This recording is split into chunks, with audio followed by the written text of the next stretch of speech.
Selamat berjumpa kembali Bapak Ibu, Saudari-saudara umat beriman yang terkasih dalam Tuhan. Para pendengar setia Renungan Mutiara Pagi dimanapun Anda berada. Kita memasuki hari Kamis tanggal 2 September 2021. Saya Romagus CSSR mengajak saudari-saudara merenungkan hari ini Injil Lukas bab 5 ayat 1 sampai 11. Mari kita dengarkan firman Tuhan. Dalam nama Bapa dan Putera dan Roh Kudus. Amin. Pada suatu ketika Yesus berdiri di pantai Danau Genesaret. Orang banyak mengerumuni dia hendak mendengarkan sabda Allah. Yesus melihat dua buah perahu di tepi pantai.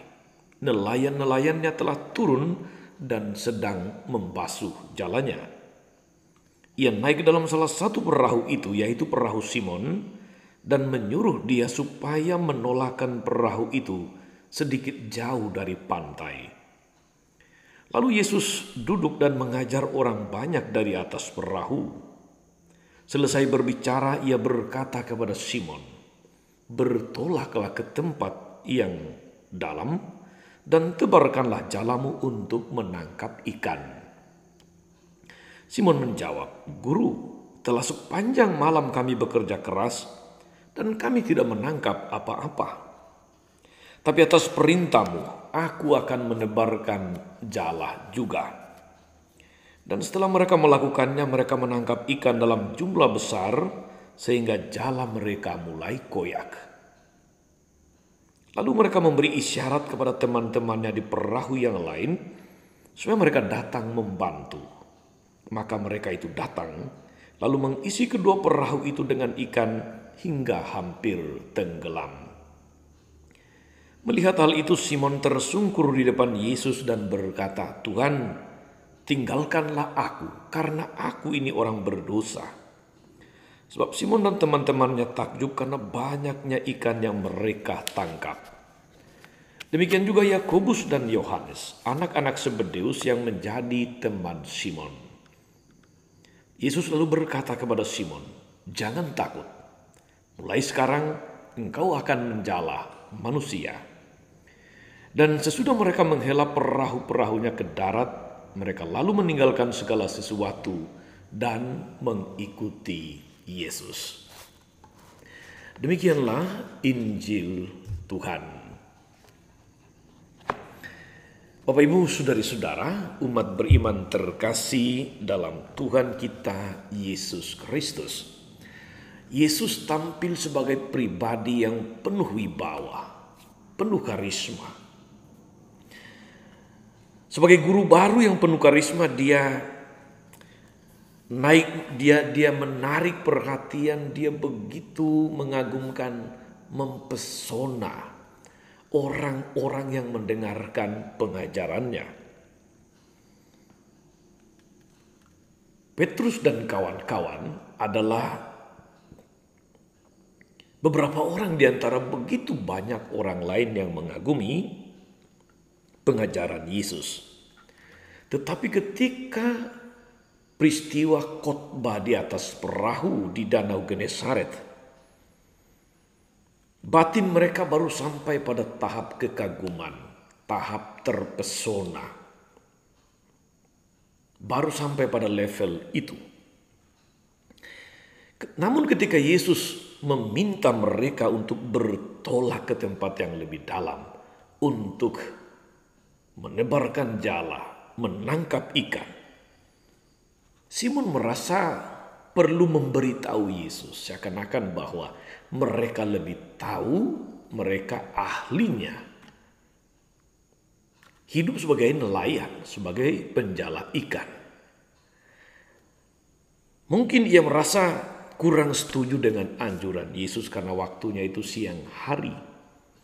Waktu yang baik untuk menangkap ikan adalah pada malam hari. Lagi pula, Yesus ini tukang kayu. Masa tukang kayu mau mengajari nelayan yang bukan bidangnya? Saudari-saudara umat beriman terkasih, namun Ini yang luar biasa. Dengan segala macam pikiran tentang mau lakukan atau tidak melakukan perintah Yesus, Petrus mempunyai sikap iman yang patut dicontoh. Dia katakan, telah semalam-malaman kami menjala, namun tidak menangkap apa-apa. Tetapi karena perintahmu, aku akan menebarkan jala juga.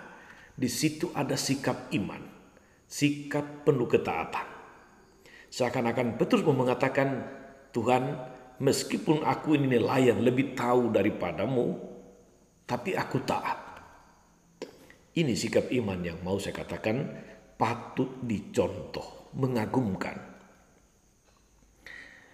Ketika mujizat itu terjadi, Petrus kemudian menyadari siapa Yesus. Yang tadinya sepertinya kagum dengan pengajarannya, tapi ketika diminta untuk bertolak ke tempat yang lebih dalam untuk menjala ikan pada siang hari pula, Petrus sedikit bingung, tetapi menunjukkan ketaatan imannya. Dan hasilnya kita dengar tadi saudara-saudara, jala mereka hampir koyak oleh karena banyaknya ikan.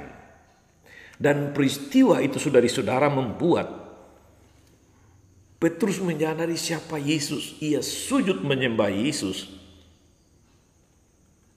Pribadi yang tadinya dalam tanda kutip dia remehkan sebagai orang sederhana tukang kayu. Tapi dengan mujizat itu dia tahu bahwa Yesus ini benar-benar putra Allah. Karena itu dia menyadari ketidaklayakannya. Pergilah daripadaku karena aku ini orang berdosa. Begitu kata-kata Petrus, saudara-saudara. Tetapi dari peristiwa ini mau saya katakan demikian saudara-saudara, bahwa peristiwa yang terjadi ketika Petrus merasa lebih tahu ilmu perdanauan, ilmu kenelayanan, ilmu menangkap ikan, sepertinya meremehkan Tuhan Yesus. Tapi ketika mereka mencoba mengikuti perintah Yesus, hasilnya luar biasa.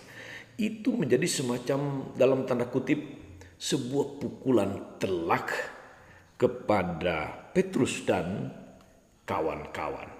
Sebuah pukulan yang mengubah hidup mereka, mengubah iman mereka, mengubah cara pandang mereka kepada Yesus.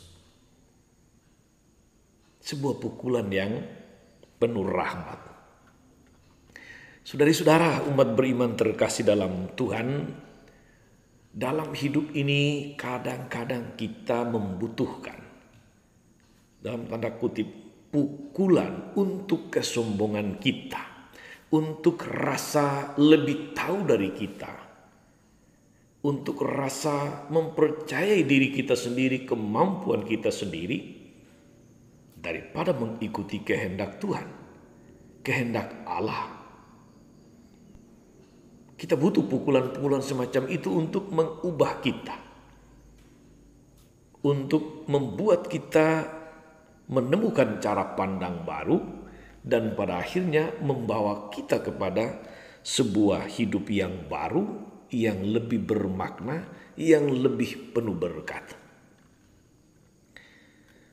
Kita mendengar, kita melihat, kita menganalisa, kita merenungkan. Kesombongan Petrus muncul karena dia tidak memandang lebih jauh